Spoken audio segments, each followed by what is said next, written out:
Buongiorno e ben ritrovati con una nuova edizione del TG Flash di New Sicilia.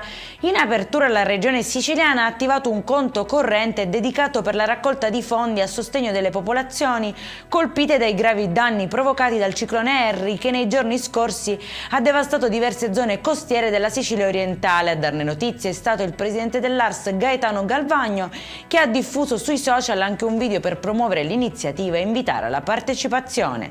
Schifani invece oggi sarà al centro operativo comunale di Niscemi nell'Ennese per un sopralluogo dopo la grave frana che ha colpito il territorio, volto a pianificare le prossime azioni di emergenza. Il sindaco rivolge un appello a mantenere la calma, ricordando che la situazione è costantemente monitorata. Nel frattempo salgono a oltre 1600 gli sfollati.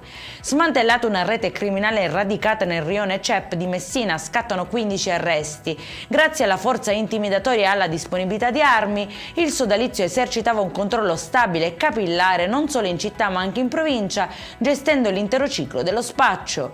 Assalto con esplosivo nel Catanese ed esattamente nella frazione di Aci San Filippo, nel mirino il bancomat dell'ufficio postale.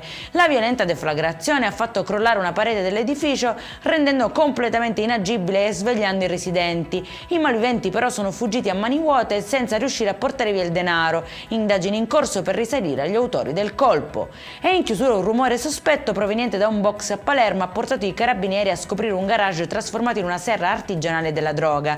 All'interno marijuana, hashish, bilancini e materiale per il confezionamento. Arrestato un 28enne per spaccio, denunciato un 26enne. Per questa edizione è tutto, prossimo appuntamento alle 19:30. Buona giornata.